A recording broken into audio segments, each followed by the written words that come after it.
Hello,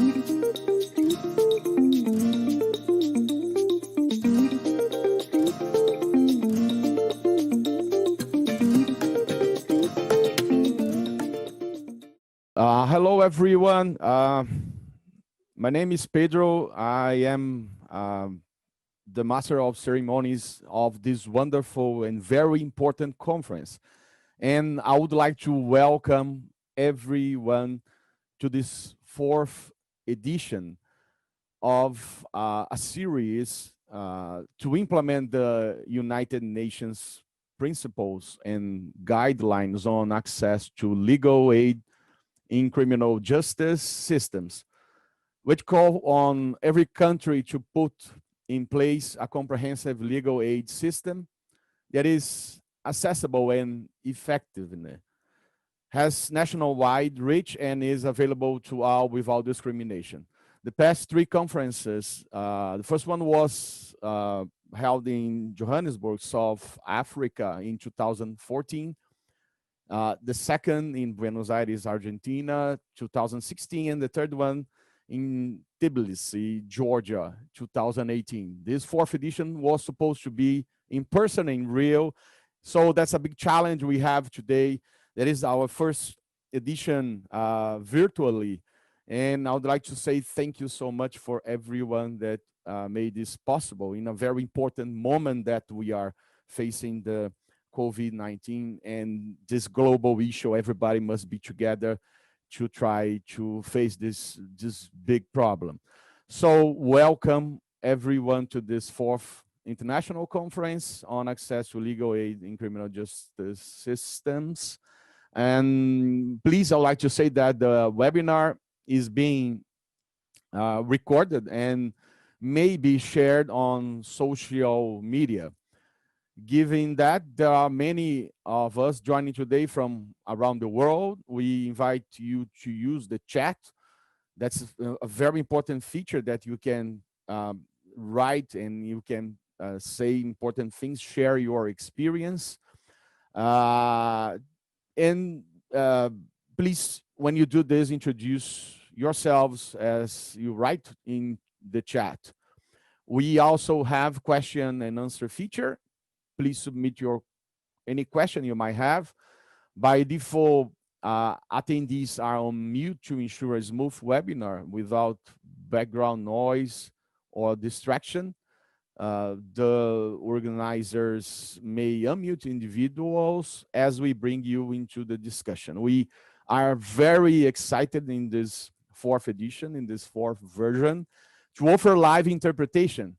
Today in Arab, Burmese, Dari, English, French, Nepali, Spanish, and Portuguese.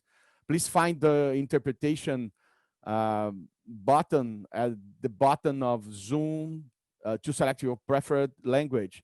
You must be using the Zoom desktop to use this feature or the mobile app to access this feature. And because of Zoom technical features, we have to say that Arabic is going to be in the Japanese channel, Burmese in the Chinese channel, Dari in the German channel, and Nepali in the Korean channel. This event is hosted virtually. This is the first edition. So we're so excited to have here more than 75 countries altogether, more than 600 people as attendees, people that work with access to legal aid and criminal justice systems to share their experience. And this important event is held by the Public Defender Office of the State of Rio, together with the International Legal Foundation, the Open Society Justice Initiative, the United Nations Development Program, and the United Nations Office on Drugs and Crime, in collaboration with the government of State of Rio, the National College of General Public Defenders of Brazil, the Public Defender's Office of the Union, the National Association of Public Defenders of Brazil, and Training and Development Departments, SEJUR, and the school, fez o de perde. So we are very, very excited to have today in this opening ceremony and plenary people that work or that worked very much during all their life with this important issue. So this is a great pleasure to have here Mr. Rodrigo Pacheco, Mr. Gay McDougall, Katina Argueta, Jurema Vernac, and Jennifer Smith, and also Elena Abate, that are going to share their great experience on this issue. So I'd like to say thank you so much for everything you've been doing in your life. I know it's an issue of life that you have working on it. So we, as I can say, as human beings, would like to say thank you for your job in this important issue on the legal aid in criminal justice system. So I would like to call Mr. Rodrigo Pacheco, that has been the public defender general of the state of Rio since the beginning of 2019, to start this conference. He's been working and has an experience in the as a public defender in Rio for more than 18 years. And I have to say, as a Brazilian, that Rio is the first state that developed the legal aid in criminal justice, the legal aid in Brazil. So Rio is a very important example for us Brazilian. Mr. Rodrigo Pacheco has worked as Vice General Public before, being now as the General Public Defender, and his law is from the University of State of Rio. So I would like to say thank you so much, Mr. Rodrigo, for everything you have been doing in Brazil. And I would like to welcome you to this very important conference. Mr. Rodrigo Pacheco. Bom dia aqui no Brasil, boa tarde, boa noite nos demais países. A Defensoria Pública do Estado do Rio de Janeiro dá as boas-vindas aos mais de 600 participantes de 75 países dos 5 continentes, desejando-lhe um excelente evento e que os debates possam fortalecer a agenda mundial do acesso à justiça.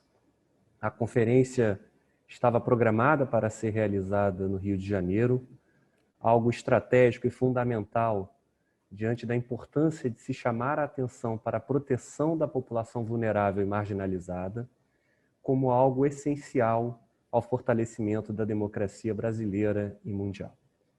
Em razão da pandemia da Covid-19, não foi possível realizar na nossa cidade, porém, por conta das dificuldades que ela trouxe para a população mais vulnerável, os organizadores decidiram manter a conferência no mesmo período, no formato online.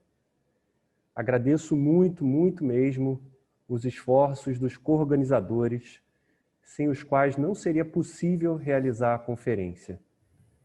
Ao NODC, na pessoa de sua representante residente no Brasil, senhora Elena Abate, o PNUD, na pessoa de sua representante residente no Brasil, senhora Katina Argueta, a International Legal Foundation, na pessoa de sua diretora executiva, Jennifer Smith, e a Open Society, na pessoa de seu diretor, Zaza Namoradze. Os senhores e as senhoras são os grandes responsáveis por essa, que é a mais importante conferência mundial sobre assistência jurídica às pessoas em situação de vulnerabilidade, conectando prestadores desse serviço em todo o globo, juntando governos, entidades da sociedade civil e organizações internacionais. Agradeço a confiança na Defensoria Pública do Estado do Rio de Janeiro para receber o evento de tamanho porte e a oportunidade de discutir os modelos de acesso à justiça no mundo. A conferência tem origem na necessidade de impulsionar a Resolução das Nações Unidas sobre princípios e diretrizes para o acesso à assistência jurídica e buscar a meta 16.3 dos ODS de Justiça para Todos. Esses são os documentos que unem a todos e dão sentido para a realização dessas 4 edições ao longo desses 8 anos. Ressalto também que, no âmbito regional, a Assembleia Geral das Organizações dos Estados Americanos aprovou resolução sobre o dever dos Estados-membros que assegurem o acesso à justiça e incentivem os Estados-membros que ainda não disponham da instituição Defensoria Pública que considerem a possibilidade de criá-la em seus ordenamentos jurídicos e recomendar aos Estados-membros que já disponham do serviço de assistência jurídica gratuita que adotem medidas que garantam que os defensores públicos oficiais gozem de independência e autonomia funcional.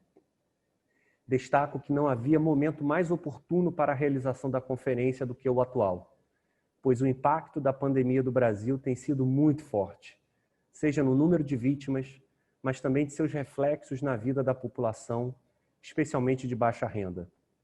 Os efeitos da pandemia são ainda mais devastadores num país extremamente desigual como o Brasil, onde o acesso aos direitos mais básicos, como a água, a saúde, ao trabalho e à vida, são negados historicamente à população mais vulnerável. Nesse contexto, mostra-se salutar discutir o acesso à justiça e os seus modelos possíveis, na medida em que, para o combate à Covid-19, a Defensoria Pública Brasileira assumiu um papel de relevância na busca pela efetivação de direitos. O primeiro desafio foi garantir acesso à justiça remotamente, o que implicou numa rápida transformação digital para atendimento da população e resultou, em pouco mais de 3 meses, em 204.390 atendimentos inteiramente remotos em todo o estado do Rio de Janeiro, em demandas em várias áreas: sistema prisional, moradia, saúde, consumidor e direitos da mulher. Destaco, contudo, a atuação coletiva e estratégica da Defensoria Pública Brasileira durante a pandemia, que obteve resultados significativos em várias áreas de atuação. A primeira é a proibição de operações policiais nas favelas pela Suprema Corte Brasileira, a partir de uma atuação conjunta da Defensoria com várias entidades da sociedade civil, uma delas a Anistia Internacional aqui, que nos brinda com a presença da Jurema Werneck. A proibição da superlotação das unidades de internação de adolescentes pela Suprema Corte Brasileira, a partir de uma atuação conjunta de 8 defensorias estaduais. Essa decisão, junto com várias ações da Defensoria do Rio de Janeiro no Tribunal Estadual, resultaram na redução à metade de adolescentes encarcerados no estado do Rio de Janeiro, se comparado com o número anterior à pandemia. Na semana passada, a proibição do encarceramento de pequenos traficantes sem envolvimento com organizações criminosas pelo Superior Tribunal de Justiça em ação da Defensoria Pública de São Paulo. A decisão do Tribunal Estadual do Rio de Janeiro, que obriga o Estado a fornecer água a todos os moradores de favela a partir de uma ação coletiva da Defensoria. Decisão também aqui do Tribunal Estadual que obriga Estado e municípios a manter o fornecimento de alimentação aos alunos da rede pública de ensino, apesar da suspensão das aulas presenciais. Listei, em razão do tempo, apenas algumas ações propostas pela Defensoria Brasileira durante a pandemia, que geraram impacto positivo na defesa da população mais vulnerável. Isso somente foi possível pela autonomia e independência dos seus membros, que os protege de interferência indevida de autoridades governamentais. O futuro aponta vários desafios no acesso à justiça que vão além do acesso ao poder judiciário. A realização de pesquisa e o monitoramento de políticas públicas focadas na população vulnerável, como a realizada pela Defensoria do Rio de Janeiro, que detectou que a cada 3 dias, 3 pessoas presas são torturadas ou vítimas de maus tratos pelas forças de segurança. As ações coletivas conjugadas com a busca por soluções não judiciais para a resolução de conflitos, possuem enorme potencial de ampliação da garantia de direitos em maior escala. Por fim, a garantia do acesso à justiça não pode fechar os olhos para os enormes avanços tecnológicos. Em um momento de escassez de recursos, as inovações tecnológicas serão fundamentais para a ampliação do serviço de assistência jurídica e para a democratização da informação jurídica, impactando positivamente na construção da cidadania e da democracia. Em 20 dias, impulsionado por um ecossistema de inovação que surgiu no sistema de justiça brasileiro, a Defensoria do Rio de Janeiro lançará o aplicativo Verde Cidadão, que é o início do uso da inteligência artificial para a identificação da demanda e o seu tratamento na estrutura organizacional, garantindo maior celeridade no atendimento e racionalidade dos fluxos de atendimento. Contudo, o uso da tecnologia deve sempre ser acompanhada da advertência de que se destina à ampliação e à proteção de direitos, e jamais à sua violação, como a existência de viés racial em algoritmos, a realização de audiências criminais por videoconferência ou reconhecimento facial para autorizar a prisão de pessoas. No momento em que se discute o papel do Estado no combate à pandemia da Covid-19 e que os dogmas econômicos liberais são revistos diante da imprescindibilidade do fortalecimento dos serviços estatais, torna-se oportuno aprofundarmos o debate sobre o acesso à justiça no plano mundial. É fundamental a construção de soluções para prestar assistência jurídica com independência e qualidade e que os Estados deem atenção a esse tema e que haja uma agenda mundial comprometida com a superação da pobreza e das discriminações e com a promoção da prosperidade e o bem-estar para todos. Sejam bem-vindos ao Rio de Janeiro, ao Brasil, ainda que virtualmente, e uma excelente conferência. Mr. Rodrigo Pacheco, thank you so much for everything you have said, and I have to agree with you that the importance of the public defender in Rio and everything you have been doing during those past years. That's incredible to know. I didn't know we are going to have an app so that people can use the technology to try to get their rights. So thank you so much for everything you have been doing, and also the public defender in Rio. I have to invite now, in this very important moment, the keynote of this opening conference. And first, I have to say, Ms. Gay McDougall, thank you so much for everything you have been doing in your life. I know this is a fight of life, I know. And now, if you excuse me, I would like to read a little bit about all your life experience and everything you have been doing in this important issue. So our important keynote, Ms. Gay McDougall, has spent her career working on issues of race, gender, and economic justice in the United States and in the global context. She has been leader of human rights within the United Nations for more than 3 decades, holding several important positions, including 6 years as the first UN Special Rapporteur on Minority Issues and 8 years of service on the United Nations Committee on the Elimination of All Forms of Racial Discrimination. She was a special rapporteur on the issue of systematic rape and sexual slavery practices in armed conflict from 1995 to 1999, and played a leadership role in the United Nations Third World Conference Against Racism held in Durban in 2001. Ms. Gay McDougall was a member of the South African governmental body created to administer its first democracy, non-racial election in 1994, which resulted in the historic election of President Nelson Mandela. Prior to that appointment, she served for 15 years as director of the Southern Africa project of the Lawyers Committee for Civil Rights Under Law, working closely with South African lawyers to secure the release of thousands of political prisoners from jail. The government of South Africa bestowed on her their National Medal of Honor, the Order of O.R. Tambo Medal, for her extraordinary contributions to ending apartheid. As executive director of Global Rights, she also worked with lawyers and activists in 10 countries around the world.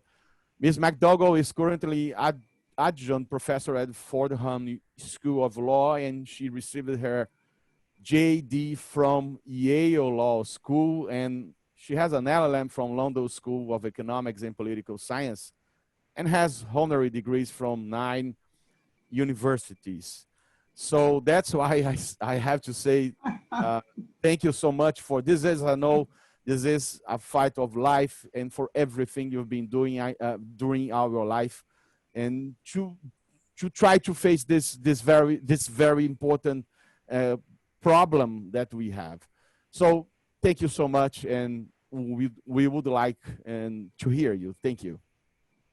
Well, thank you very much for that introduction.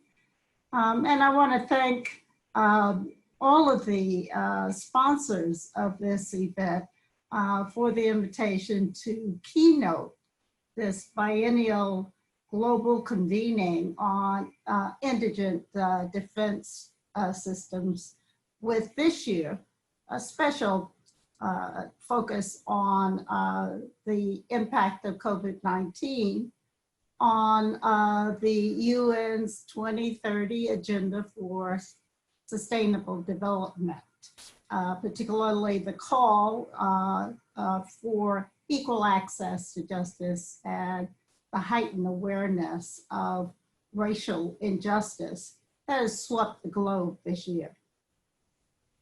In noting this convening was founded by South Africa in 2014. I wanted to start by paying tribute to the life and career of George Bizos, who passed away last week. Arthur Chaskalson, who was the first president of the South African Constitutional Court, said, and I quote his words here, "No South African lawyer did more than George Bizos to challenge the abuse of power by the security forces under apartheid." And I also would like to add that I personally am proud to say that throughout the 20 years that I worked with South African lawyers to back them up as they opposed apartheid in the courts, George became a collaborator, a mentor, and a personal friend. Now, over the many years of my career, as you could tell, it's been many years as he read off my, my bio, I have been actively involved in setting up or strengthening projects to afford access to justice to communities that have been denied in many countries around the world. In 1993, I was involved in a project that went into Cambodia just shortly after the UN.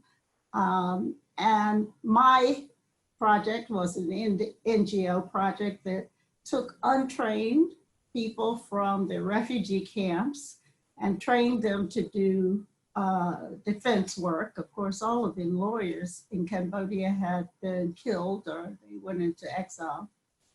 And these eager lay people, then went into the embryonic court system that existed at that time and gave defense to people who were being charged with a number of different defenses. In Cambodia, in Namibia, we gave support to the first legal assistance center that was started there while that country was still under South African occupation. In Bosnia, at the close of that conflict, I was involved in a project to assist women to defend their rights and to engage with CEDAW and other UN mechanisms that were important to raise issues about what was happening to women in Bosnia. And my NGO also ran similar projects in Burundi and Democratic Republic of Congo and Nigeria and a number of other places. But in every country where I worked, I learned new and important lessons about how transformative it can be when people and communities feel they can call on lawyers and the law to stand behind them. But nowhere were the lessons I learned more profound than those I learned in South Africa, in Brazil, and my own country, the United States. All three countries share still unresolved histories of conquest, slavery, and colonialism. And then in South Africa came apartheid, and in the US came what we call Jim Crow segregation, and in Brazil came the myth of racial equality. But the abuses suffered by the Black communities in these countries have not just been historical. Yes, today's disparities between Blacks and whites are in large part legacies of those historical injustices. But acts of racial discrimination are repeatedly committed against communities that are disabled by historical injustices. All three countries have present-day realities of structural racism. Present-day realities that relegate most Black and brown people to the bottom of the labor ladders, to inadequate healthcare, to substandard quality education, to inadequate housing,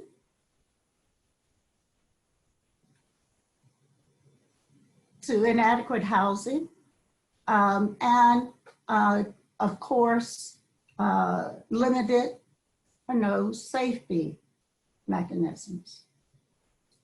Now, South Africa has taken steps under a new constitution, a progressive constitution, to change the lived realities for the majority of Black population. But in the US and Brazil, Black communities have inherited a subordinate social status that continues to rob them of political power and subjects them to pervasive discrimination and poor economic conditions. Globally, people of African descent, and unfortunately many others, have had to live with the truths of systemic racism and marginalization, and the associated pain, often without meaningful recourse as they navigate their daily lives. And to date, efforts to address the problems faced by racialized communities who are imprisoned by intergenerational poverty, violence, powerlessness, and despair have been unsuccessful. These countries have a history of using their criminal justice systems as enforcers of exclusion of Black people and to penalize those who speak out for racial justice. The US has the highest number of incarcerated people in the world, by far the highest number. And the overwhelming percentage of them are Black and brown people. Brazil, I understand, is number 3 on that list.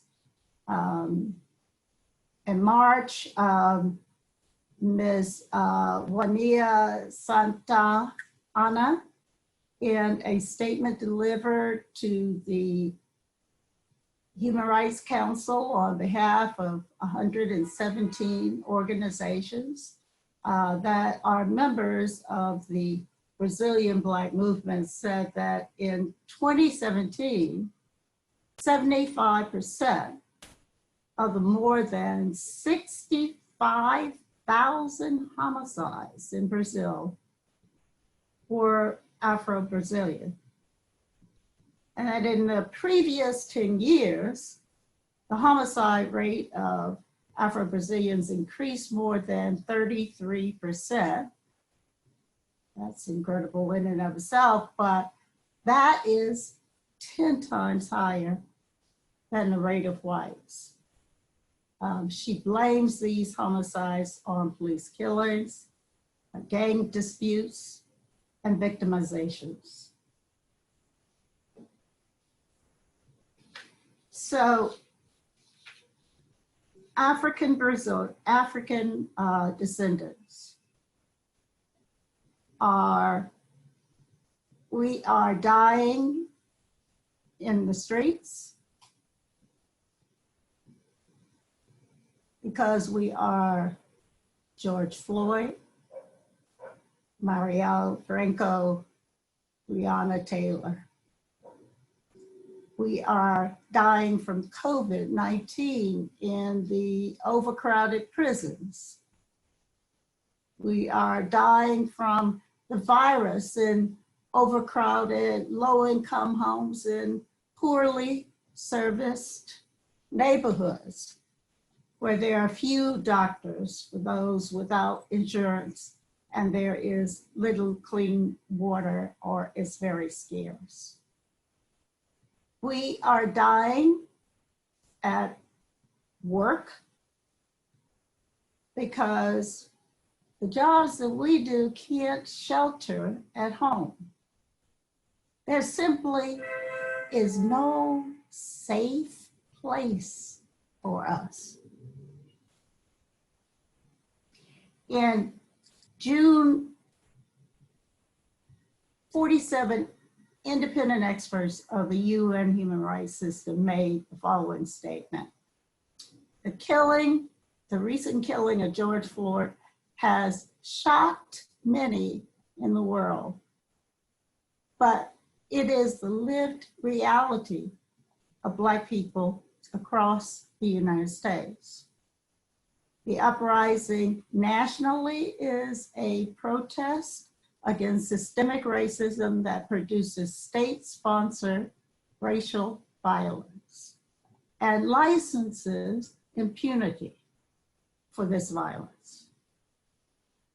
The uprising also reflects public frustration and protest against the many other glaring manifestations of systemic racism that have been impossible to ignore in the past few months, including the racially disparate death rate and socioeconomic impact of COVID-19, the pandemic, and the disparate discriminatory enforcement of pandemic-related restrictions by the police. So here are some points I want you to focus on throughout the remainder of this conference. Number one, the complaints of the movement for Black Lives are not just about instances of racist behavior. They are grave abuses of international law, and it's important to call them out as that. And in that regard, I draw your attention to the General Recommendation 31. Check this out now, General Recommendation 31 of the Committee on the Elimination of Racial Discrimination concerning the prevention of racial discrimination in the administration and functioning of the criminal justice system. Number two, these are abuses that are structural, systemic, and deeply rooted in the fibers of societies. They are practices that cannot be cured by superficial reforms. The changes must be profound and transformative, of much more than just the criminal justice systems. It will require shifts in the power dynamics of the entire society. Number three, among other demands, US activists are calling for the rolling back of the staggering police and military budgets and for the reinvestment of those funds in healthcare, education, housing, pollution prevention, and other social structures, especially in communities of color that have been impoverished and terrorized by racist state intervention. Again, you should look on the website and look at the demands of the movement. And if you're not from the US, I think you're gonna find easy ways to translate them into some of the structural problems that you find in your own countries. And finally, accountability for corrective measures must be demanded at national levels, but also the international level. And I hope those of you involved in this conference will lend your voices to our calls for justice at the international levels and at your own national levels, and help us in the US. We need your voices about what's happening there as well, because there's so much leadership coming out of the US to government agencies and regimes and what have you around the world. So with this, I leave you. I, again, thank you for inviting me to make some remarks as you start off with your conference and a very packed schedule. I look forward to what you conclude and your final document. I think we all have to remember that what we do can make a difference. Thank you. I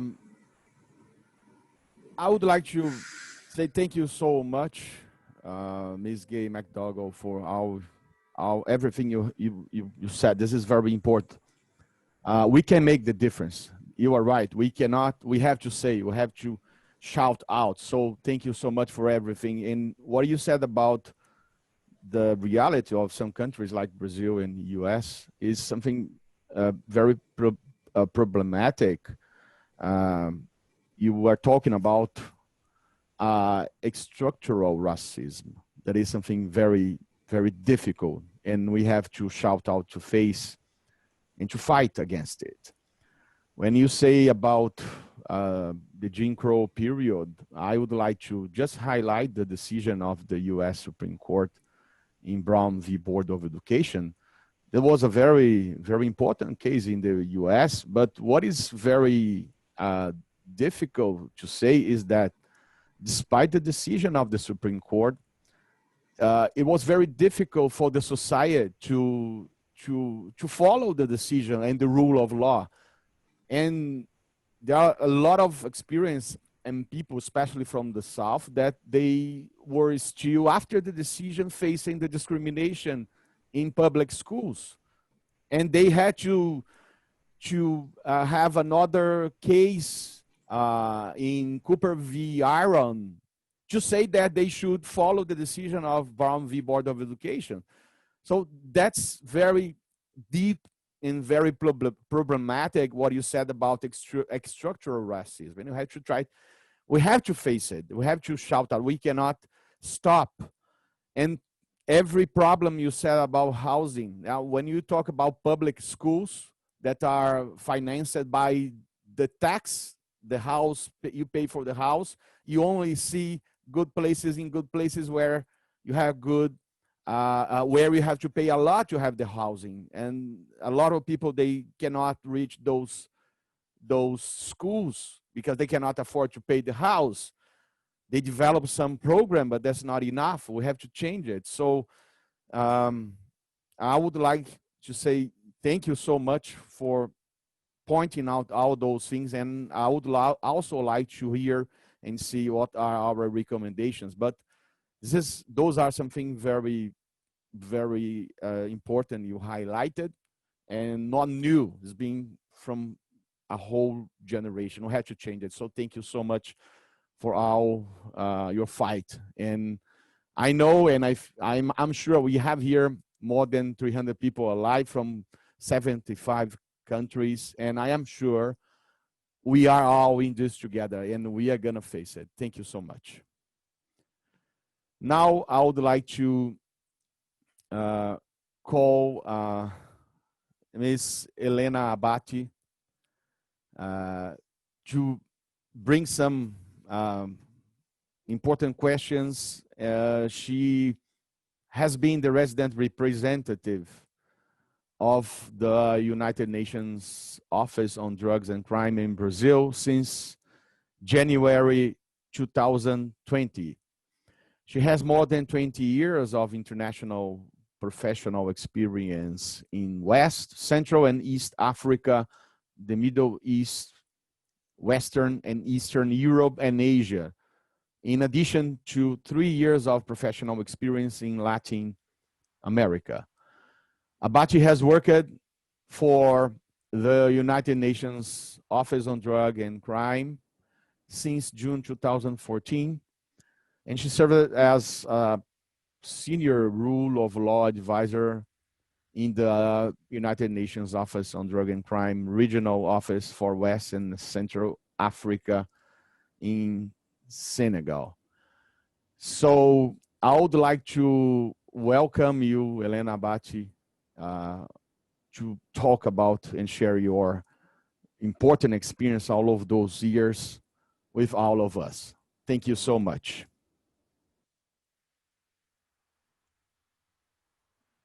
Prezados senhores, prezadas senhoras, bom dia, boa tarde. Como diretora do Escritório das Nações Unidas sobre Droga e Crime, ONDC, no Brasil, para mim é uma honra poder estar presente aqui nesta 4ª Conferência Internacional sobre acesso à assistência jurídica em sistema de justiça criminal. Gostaria de agradecer à Defensoria Pública do Estado do Rio de Janeiro por acolher de forma tão generosa esta conferência.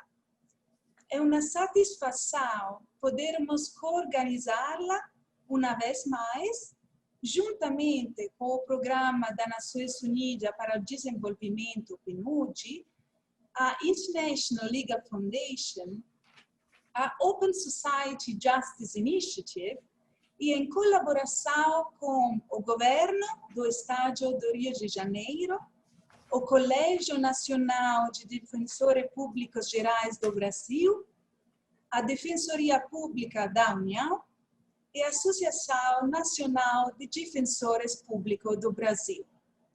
Saúdo a presença nesta mesa de abertura do senhor Pedro Lença, mestre de cerimônia, do senhor Rodrigo Pacheco, defensor público geral do Estado do Rio de Janeiro, da senhora Catina Argueta, representante residente do PNUD no Brasil, da senhora Jennifer Smith, diretora executiva of the International Legal Foundation, a senhora Gay McDougall, advogada dos Estados Unidos, especialista em direitos humanos internacionais, e a doutora Jurema Werneck, diretora da Amnistia Internacional no Brasil. A ONU observa a presença nesta sessão de abertura da sociedade civil para contribuir com a discussão a partir de diferentes perspectivas independentes sobre acesso à justiça nessa conferência. A ONU-DC, com sede a Viena, na Áustria, está presente em todas as regiões do mundo, conta com 2.500 funcionários e uma rede de escritórios de campo em mais que 80 países. Está presente no Brasil desde 1991, onde possui um escritório de ligação e parceria em Brasília e funcionário em todas as 27 unidades da federação. A ONU-DC baseia o seu trabalho nas 3 convenções internacionais de controle de drogas, nas convenções contra o crime organizado transnacional e contra a corrupção, e também nos instrumentos internacionais contra o terrorismo. Além disso, é guardião das regras mínimas da ONU para o tratamento de presos, as regras de Mandela e das regras de Bangkok. A ONU-DC busca promover sistemas de justiças criminais justos, humanos e eficazes em todo o mundo. Um sistema de justiças criminais basado no Estado de Direito, acessíveis a todos e transparente em seus processos. A ONU-DC promove a implementação das normas e padrões da ONU em prevenção ao crime e justiça criminais, que compreende o instrumento único dedicado à assistência jurídica, os princípios e diretrizes das Nações Unidas sobre acesso à assistência jurídica em sistema de justiça criminal, adotados pela Assembleia Geral em 2012. Em muitos aspectos, a adoção dos princípios e diretrizes das Nações Unidas sobre acesso à assistência jurídica no sistema de justiça criminal foi um ponto decisivo no nosso trabalho sobre o acesso à assistência jurídica.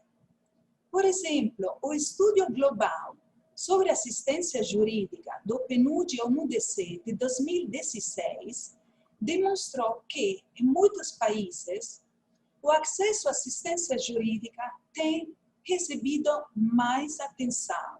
Reformas jurídicas, destinação de recursos para financiar o trabalho de assistência jurídica, melhor formação e coordenação dos prestadores de serviço, novas parcerias com o meio acadêmico e com a sociedade civil. Tudo isso reforçaram o acesso à justiça em toda a parte. Além disso, a Agenda 2030 da ONU enfatiza o acesso à justiça, promove a igualdade de acesso à justiça e a prestação de assistência jurídica. Um dos principais objetivos globais da agenda é o de não deixar ninguém para trás. Portanto, o acesso à assistência jurídica dos suspeitos, do acusado e dos prisioneiros se traduz em acesso à justiça para todos, incluindo os mais pobres, os marginalizados e os desfavorecidos. Nesse contexto, gostaria de agradecer todos os esforços das entidades de assistência jurídica do Brasil, cujo trabalho é altamente considerado dentro e fora do país, e cujo especialistas há muito tempo apoiam o trabalho do NUDC na promoção e implementação dos princípios e diretrizes das Nações Unidas sobre acesso à assistência jurídica e sistema de justiça criminal em todo o mundo. Aqui ressalto o programa Justiça Presente, que é uma iniciativa do Conselho Nacional de Justiça do Brasil, CNJ, e do PNUD, em parceria também com o UDC, para fortalecer a audiência de custódia em todo o país. A participação do UDC proporciona a presença de 27 assessores especializados em todas as unidades da federação, para dar apoio técnico aos profissionais que atuam na temática penal com base em diretrizes internacionais e boas práticas e facilitar o acesso dos custodiados à rede local de políticas públicas de proteção social. A pandemia da Covid-19 criou desafios sem precedentes para o sistema de justiça de todo o mundo, e várias medidas foram tomadas para permitir que o sistema de justiça responda com eficácia, com uma abordagem baseada na análise de riscos, desafio e impacto em curto, médio e longo prazo.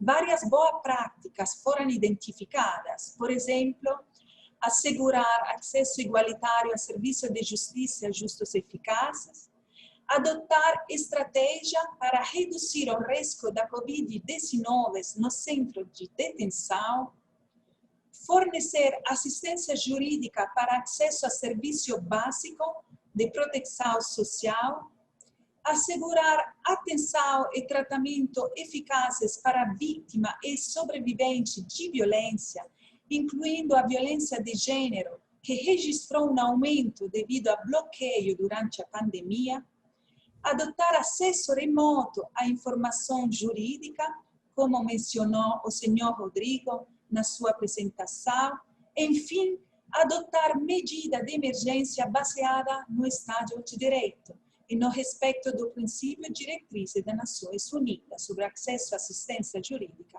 em sistema de justiça criminal. O NUDC confirma o compromisso para continuar a apoiar os governos, bem como os atores nacionais e internacionais em seus esforços para melhorar e promover igual acesso à assistência jurídica para todos e todas. Nesse contexto, espero que as discussões, essas trocas de experiência nos próximos 3 dias, continuem a identificar as prioridades, boas práticas e estratégias para melhorar o acesso à prestação e à qualidade da assistência jurídica, que é uma condição necessária para alcançar nosso objetivo comum de sistema de justiça criminal justos, humanos e eficazes, baseado no Estado de Direito. Muito obrigada. Elena Abate, I would like to say thank you so much for all everything you said. I think I would like just to highlight the importance of the agencies. And I know they are pushing forward countries to change their agenda. So this is very important. As you said, we have the Agenda 2030, and in the preamble of this plan that was held in 2015 for this period of 15 years. And as you said, I quote, as we embark on this collective journey, we pledge that no one will be left behind. So this is very important, and the importance of the agencies are here. So thank you so much for all your job you have been doing during this 20 years, and you are also doing in Brazil. And I would like now to invite Ambassador Ms. Katina Argueta. She's a Honduran national assumed the position of the resident representative at United Nations Development Program in Brazil in April 2019. She began her career in 2003, first as consultant to Honduras Country Office Representation, then as coordinator of the HR unit.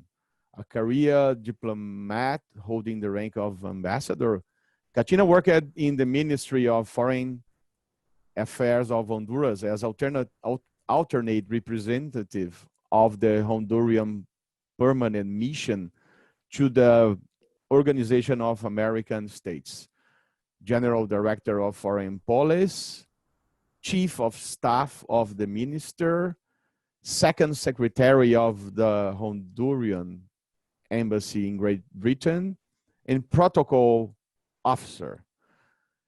In the private sector, she has held positions as Director of Public Relations and Communications, Corporate Planning Manager, and President of a financial institution. Ms. Argueta studied Management and Administration and graduated from the Andrés Bello Diplomatic Academy in Chile. So I will welcome you and say thank you so much, Ms. Katina Argueta. Muito obrigada, Dr. Lenza. Bom dia, senhoras e senhores. Gostaria de cumprimentar ao excelentíssimo senhor Rodrigo Pacheco, defensor-geral do Estado do Rio de Janeiro, as destacadas palestrantes que nos acompanham, a minha colega e amiga, senhora Helena Abati, representante do Escritório das Nações Unidas sobre Droga e Crime no Brasil, e, sobretudo, particularmente, aos distinguidos e distinguidas participantes desta 4ª Conferência Internacional sobre acesso à assistência jurídica em sistemas de justiça criminal. A pandemia do novo Covid-19 mostrou-nos um novo mundo, onde o status quo já não existe. De fato, o vírus está expondo fragilidades estruturais que poderiam ter sido atenuadas através de programas e políticas de desenvolvimento mais rápidas, eficazes e universais no passado. As desigualdades estruturais são exacerbadas à medida que as consequências da crise se manifestam com sérias repercussões para os sistemas de justiça e no mundo todo. Os tribunais estão se fechando, reduzindo ou ajustando suas operações, afetando os serviços de acesso à justiça, especialmente para grupos vulneráveis. Em primeiro lugar, os grupos que enfrentaram obstáculos no passado agora enfrentam desafios ainda maiores.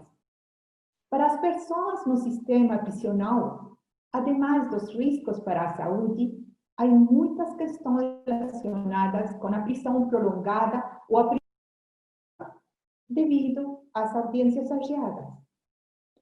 A discriminação racial se ha agravado em um contexto da pandemia. A violência baseada no gênero está aumentando durante o período de confinamento e é urgente fazer justiça às mulheres. Em segundo lugar, o papel de supervisão do Poder Judiciário é fundamental para garantir que as normas internacionais em matéria de direitos humanos sejam respeitadas em situações de emergência. É imprescindível assegurar o acesso igualitário à justiça, evitando a interrupção ou limitação da assistência jurídica gratuita, pois esta é a base para um sistema de justiça justo e eficaz. Em terceiro lugar, a crise, como já se disse, oferece uma oportunidade para inovar. Pode-se entregar justiça e abraçar a transformação digital, À medida que o sistema de justiça implementa planos de contingência de negócios, inclusive para o funcionamento remoto, pode-se aprender com isso e identificar o que reter no futuro, para melhor permitir o acesso à justiça por meio da tecnologia, enquanto se aproveita a oportunidade para modernizar os serviços de assistência jurídica. Um esforço consistente deve ser feito para assegurar que ninguém esteja sendo deixado para trás pelas brechas de acesso digital. A Covid-19 expôs desigualdades gritantes. Ela destacou que, sem proteger aos mais excluídos e esquecidos, ninguém fica seguro. Uma nova normalidade não pode simplesmente restaurar o serviço de justiça a seu estado anterior. Precisa-se repensar a forma como a justiça pode ser verdadeiramente acessível e defender os direitos de todas as pessoas, sem exclusão. Nesse sentido, a realização desta quarta Conferência Internacional sobre Acesso Jurídica, com enfoque especial nos desafios impostos pela pandemia da Covid-19, é muito relevante para possibilitar o diálogo e a cooperação internacional com o compartilhamento.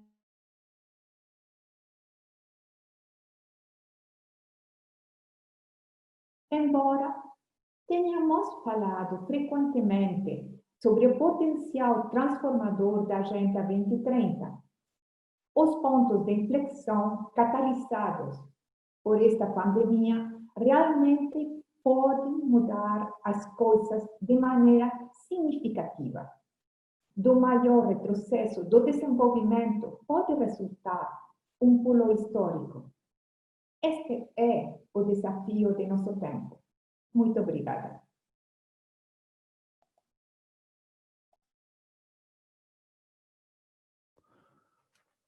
Ms.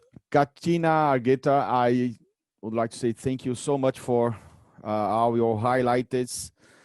And I have to agree with you that we have a big challenge, that is to keep up the access to justice.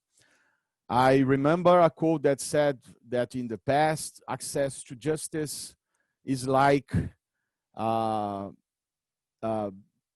the Ritz Hotel that is open to everyone.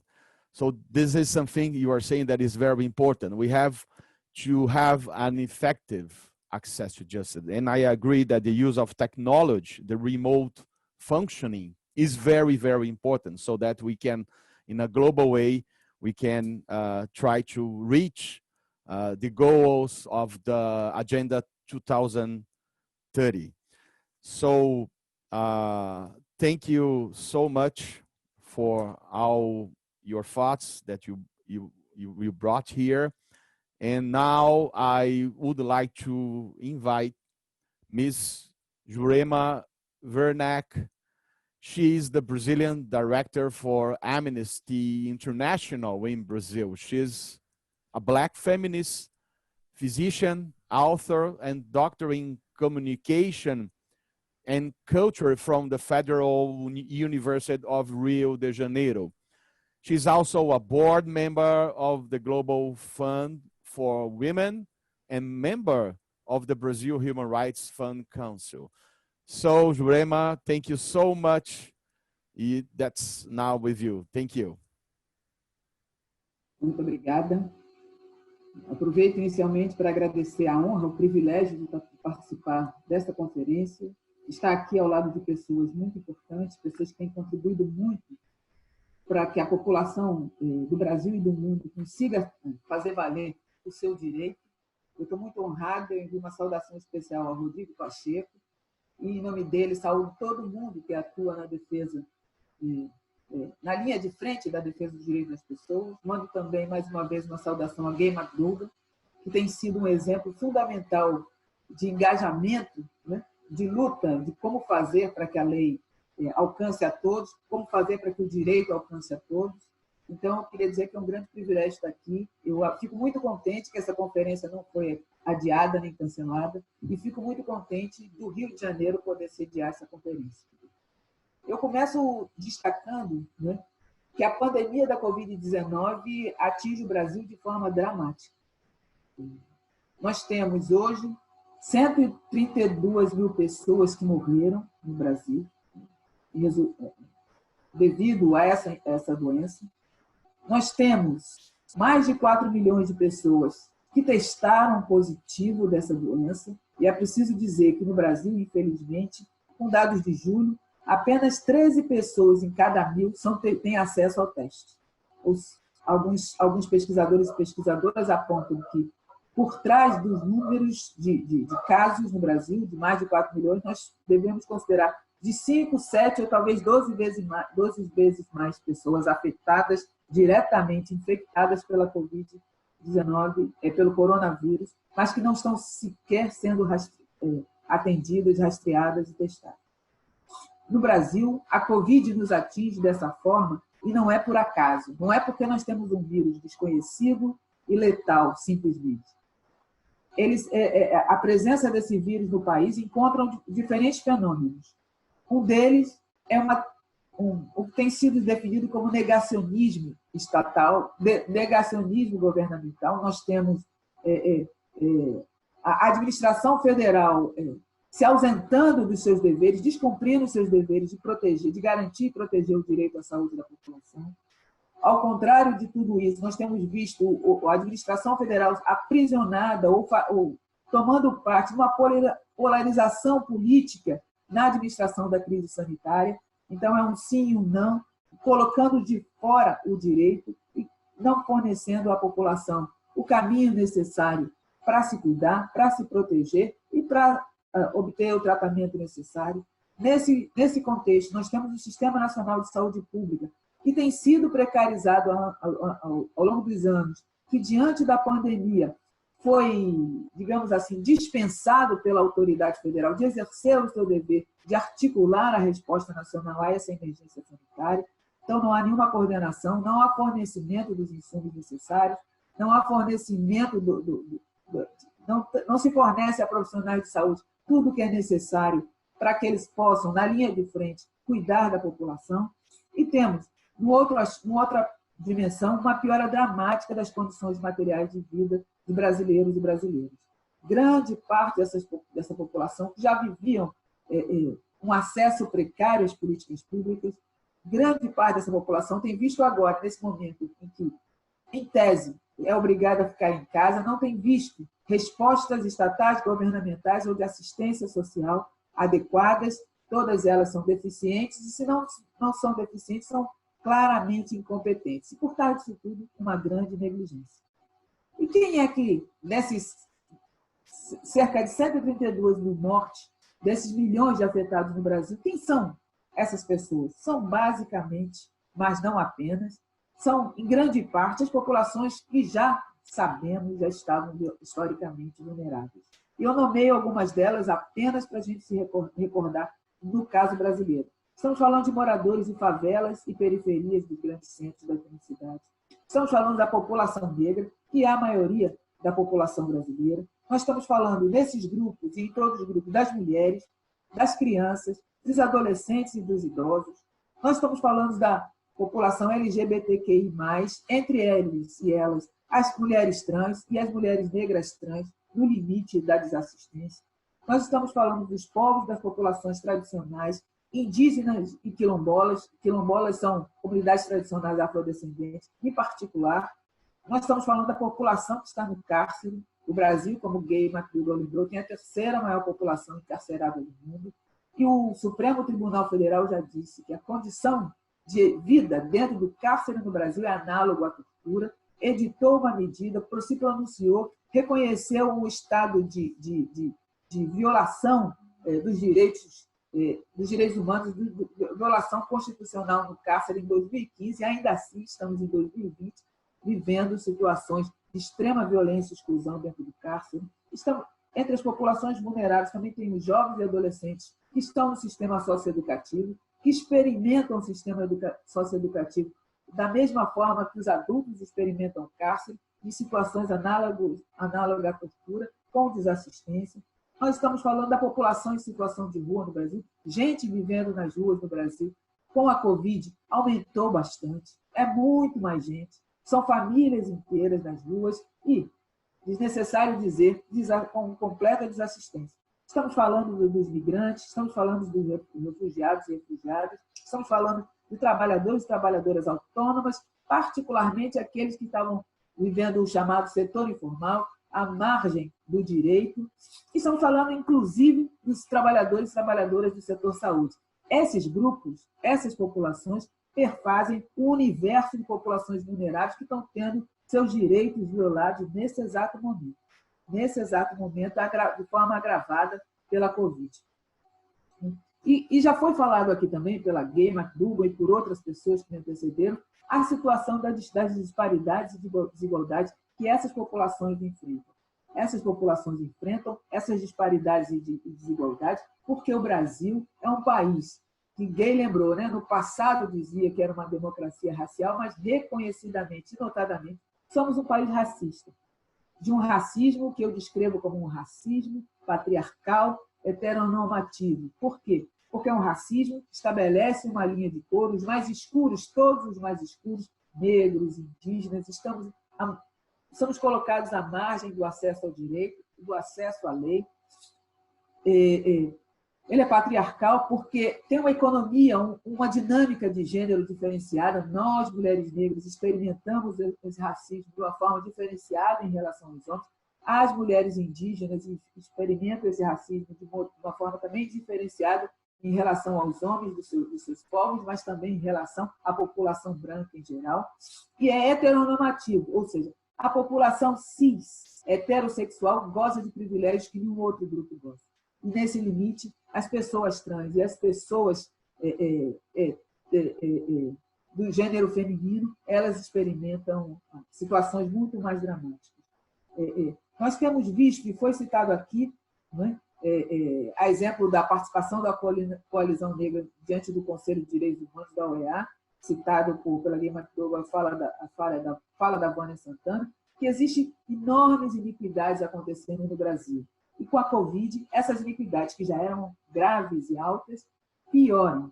Exemplo, a situação de tortura no cárcere, onde a maioria, quase 80% dos encarcerados são negros e negros, na situação do cárcere, que ficou completamente isolado.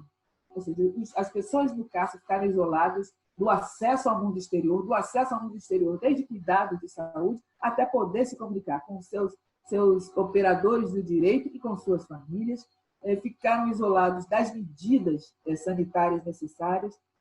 Foi citada aqui também a violência policial, que no Brasil, no Rio de Janeiro em particular, necessitou da intervenção da Corte Constitucional para dizer que não pode a polícia entrar nas comunidades pobres e periféricas atirando, produzindo mais violência e vitimizando meninos e meninas, adultos e adultas, como aconteceu com o jovem João Pedro, na periferia aqui do Rio de Janeiro, que foi morto enquanto brincava na casa de uma tia, em isolamento por causa da Covid, dentro de casa, onde a polícia disparou 70 tiros de fuzil na direção das crianças que estavam lá. Esse tipo de coisa requisitou a intervenção da Corte Constitucional para dizer que não pode.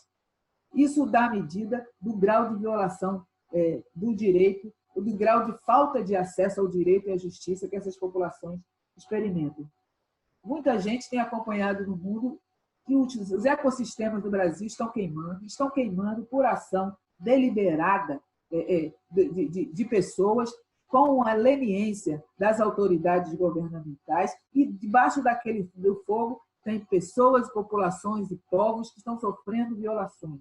E isso significa uma situação mais dramática, porque esses povos não podem sair de onde estão por conta da Covid. É muito arriscado. Invasores invadem territórios, levando o coronavírus, o fogo e a violação dos direitos. Nós temos visto que a exclusão digital não é uma inovação, não é uma novidade trazida pela Covid, mas ela tem se demonstrado bastante dramática, uma vez que não se tem acesso à educação, não se tem acesso à saúde, não se tem acesso, inclusive, à justiça, uma vez que a transição digital encontra uma população que não tem acesso.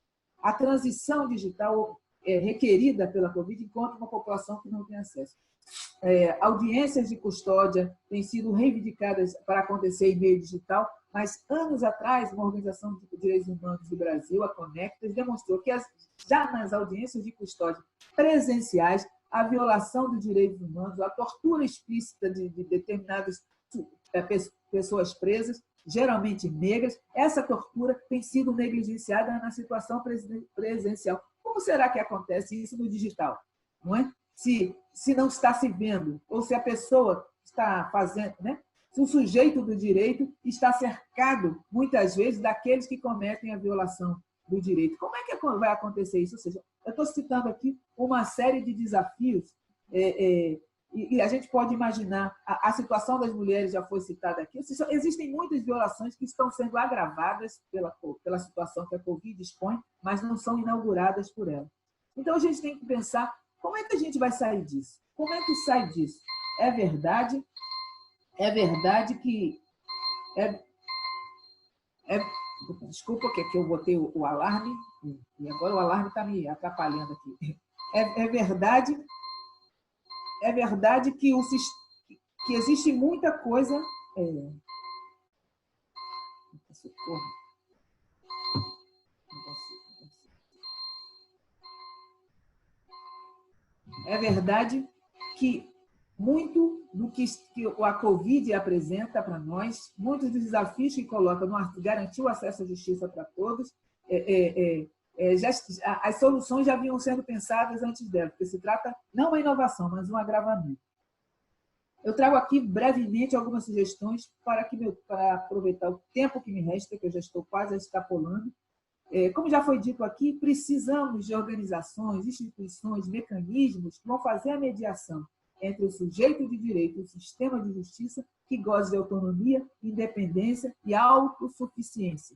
Eu quero chamar a atenção para a autossuficiência porque o Rio de Janeiro é um inovador na instituição de mecanismo da Defensoria Pública, por exemplo, mas eu acho que os defensores, o defensor geral aqui pode falar do desafio cotidiano de garantir autonomia financeira, por exemplo, as autonomias políticas necessárias. Isso, o Rio de Janeiro tem uma situação particular, mas o Brasil ainda tem muito desafio a enfrentar. É preciso que a gente incida também em diferentes, que esses mecanismos, esses organismos, atuem em diferentes níveis.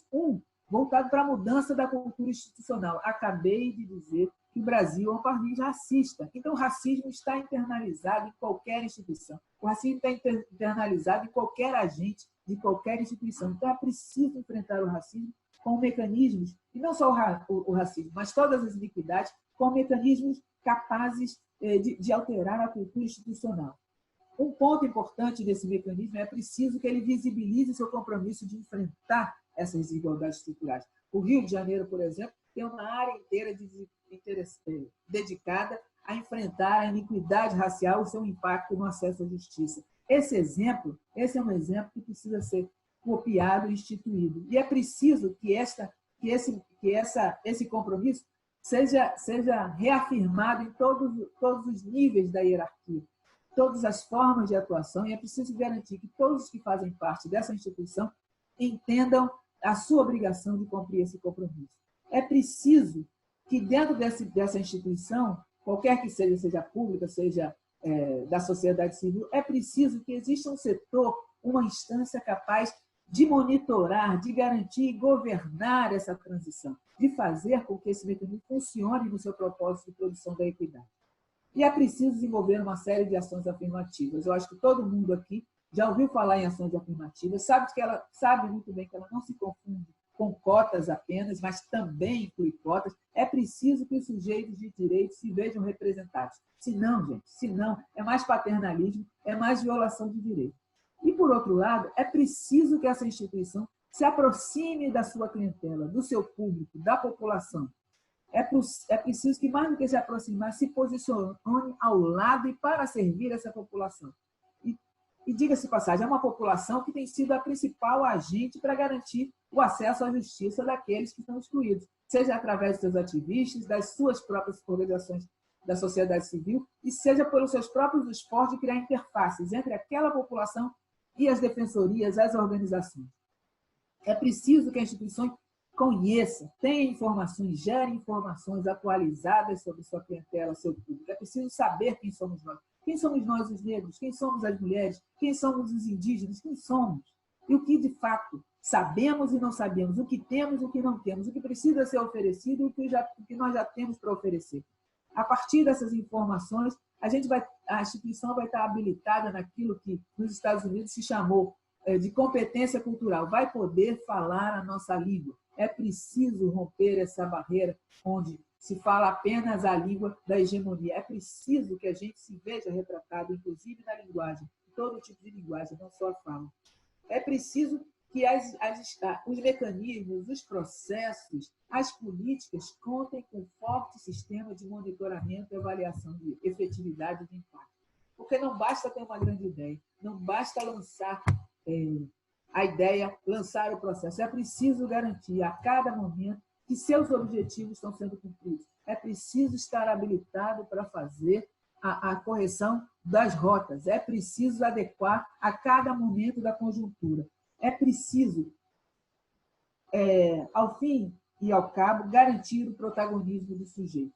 Eu chamo a atenção para o protagonismo do sujeito porque as defensorias, as organizações, nos veem como aqueles que somos os despossuídos, os vulneráveis, os carentes, os que são definidos a partir do que não tem e a partir da falta. Mas não, somos aqueles que, apesar das violências institucionalizadas, apesar das violências estatais, e apesar das injustiças, temos construído cotidianamente os mecanismos para a sua superação e para a nossa sobrevivência. A Covid é um exemplo.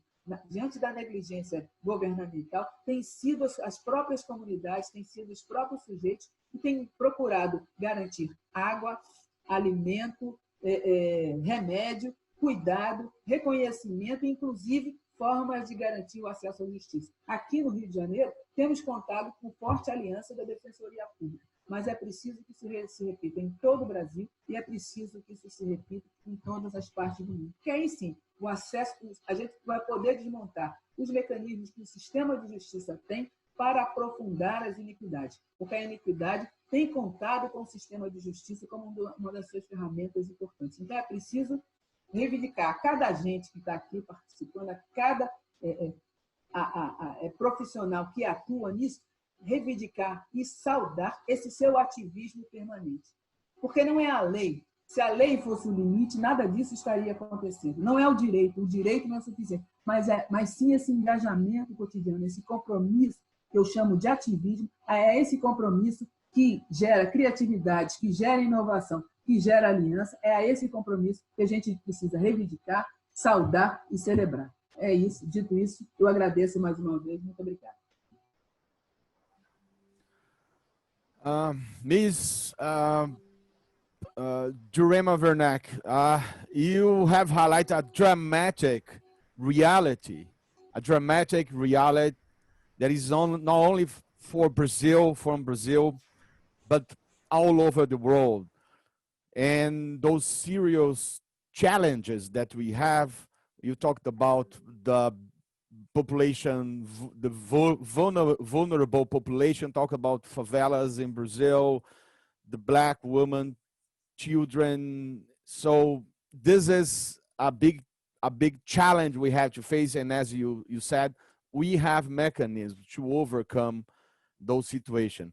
I just remember a phrase that was said by Carmen Lúcia, one justice of Brazil Supreme Court, when she was judging questions about the public defender, and she asked, who is interested in weakening public defense? So this is the question we have to pose, and we have to face with the mechanisms that we have. So thank you so much for all your alert you did in this morning.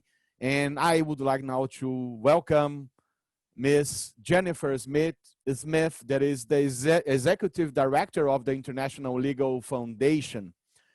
Jennifer is an international expert in the field of legal aid and an experienced criminal defense lawyer. She has worked on legal aid reform across Asia, the Middle East, and Africa, and is responsible for those 3 last events and also especially for this 4th one. So I would like to say thank you so much for all your contribution, Jennifer, and welcome you for this important moment of our opening conference. Jennifer, thank you so much. Thank you, Pedro. Thank you so much. And good morning, good afternoon, good evening to all of you, all of my friends, whatever time of day it is, wherever you are in the world. I want to welcome you to this very special convening of the 4th International Conference on Legal Aid and Criminal Justice Systems. As has been mentioned by my co-hosts, we are so sorry that we were not able to get together this year. I certainly, every 2 years, look forward to this convening, this opportunity to learn from all of you, to be inspired by all of you, the frontline legal aid providers and justice advocates around the world who fight day in and day out for the rights of those most vulnerable in our communities. It was quite a feat to get this online convening together. I really want to thank our hosts, the Public Defender's Office of Rio, the State of Rio, my friends and colleagues from UNDP, from UNODC, from Open Society Justice Initiative, and all my colleagues at the International Legal Foundation around the world who've been working tirelessly to bring us all together. And I want to thank all of you. You know, while we miss not being here in person, it is more important this year than ever before that we have made the time to come together virtually to address the state of crisis that exists in the world's criminal justice systems.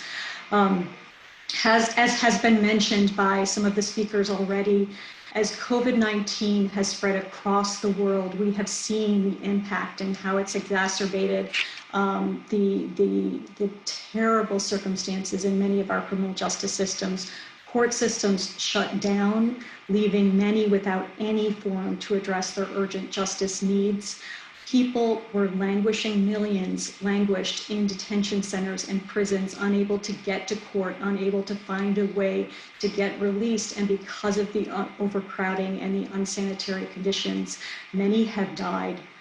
And as has been pointed out by the keynote speakers, activists protesting in the United States and around the world have brought attention, have really brought to the forefront the racial, ethnic, religious, and other forms of structural discrimination that exist in every criminal justice system in the world. My name is Jennifer Smith. I am the Executive Director of the International Legal Foundation. And for those of you who don't know and aren't familiar with our work, we were founded specifically to help the millions of people around the world who are detained and denied access to the human right to a fair trial because, and only because, they cannot afford access to legal representation. We provide free criminal defense services around the world, working with lawyers around the world to build their capacity to provide high quality, client-centered services. And we are also a leading global advocate for the right to legal aid. In 2014, as was mentioned actually by Pedro and by Ms. Vade McDougall, we co-founded this conference with the government of South Africa, with UNODC, with UNDP, with Open Society Justice Initiative, to address the tremendous gap that exists between the right to legal aid on one hand and the practice and reality in the other, that the world's poor are systematically being shut out of their justice systems because they lack access to quality legal representation.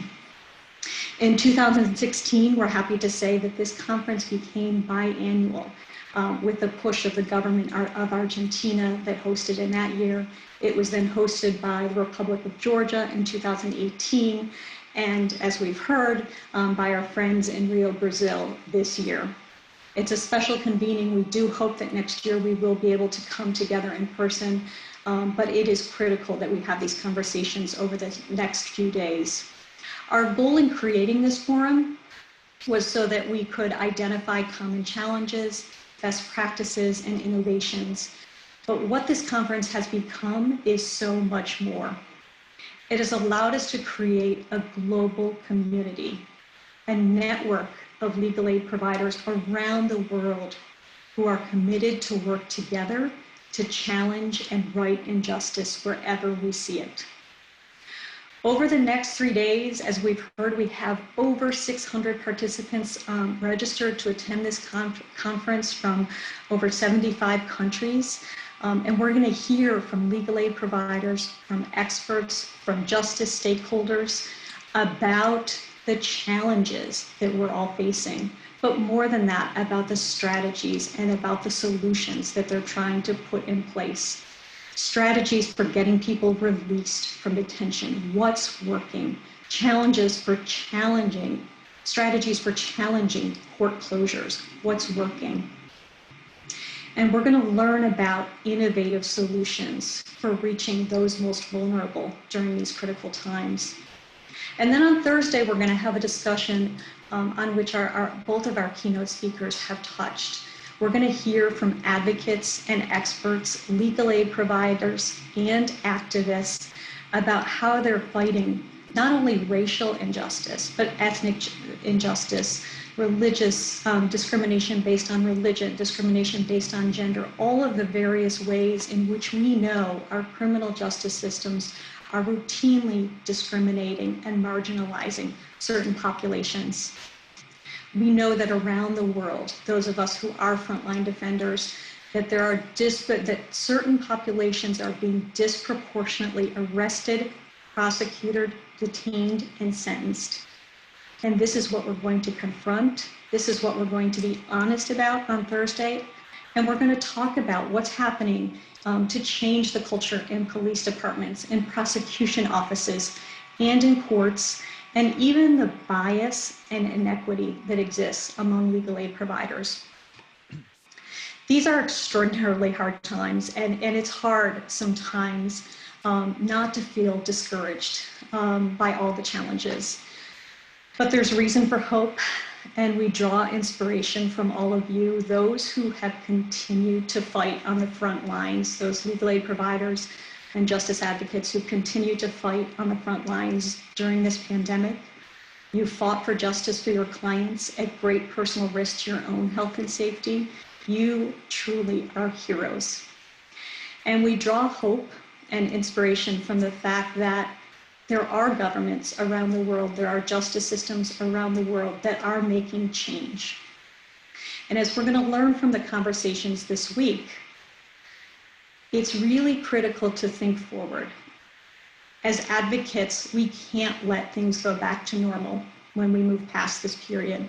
We have an opportunity to reimagine the way that people are being prosecuted, to reimagine the way that laws are being used to criminalize what should be non-criminal behavior, to reimagine the way that people are being detained routinely for even non-violent petty offenses, to make sure that court systems are more responsive to our communities, and to have honest conversations about the ways that citizens around the world, that vulnerable populations are being excluded and discriminated against.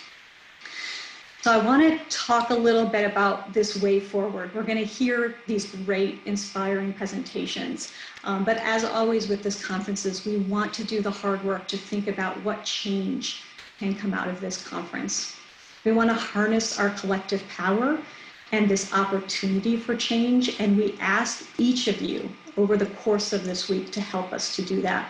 Those of you who've attended previous conferences know that we always conclude with an outcome document that's negotiated and that everyone feeds into. What are the action items that we want to take forward as individuals in our communities or at the international level to strengthen access to justice? We're going to do things a little differently this year because not all of us will be in the same panels. We're going to have panels across 3 time zones. So in each panel, the moderator We'll call on the speakers, we'll call on all of you as participants to come up with bold ideas for action that each of us as individuals can take in our communities, and how we can work together to create meaningful change going forward.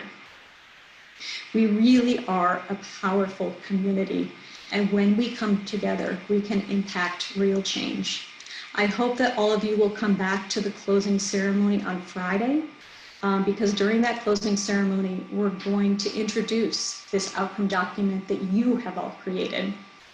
And we're going to learn about how we can continue to support and to grow this international network that's been created through this conference that we have founded together. Thank you all for coming. Thank you for attending this week. Please stay safe, and we will see you tomorrow. Jennifer, I would like to say thank you so much for all your effort you have been working since 2014 with all the people together. I totally agree with you that we are building up a global community, that we have a global network, that we must work together and fight together to face those problems. I am so happy to see we have now more than 300 people from 75 countries, and Rachel Acher from the international, your colleague from the International Legal Foundation, has said that's amazing to see such a global audience. So thank you so much for joining us today. And André from Brazil is very right when after Ms. Gay McDougall conference, he says, congratulations on the lecture, inspiring us to move forward in the fight against discrimination and inequality. So André, you are totally right. And I agree, Jennifer, that we here are heroes to change this reality. We need to change. And we have a powerful community to make the changes. I am totally certain that with this great group, with this global community, with those heroes we have here, no one will be left behind. So thank you so much, everyone, for this very important conference. And I welcome everyone to this whole week of studies, discussions, and at the end, the document we are going to build up together. Thank you so much.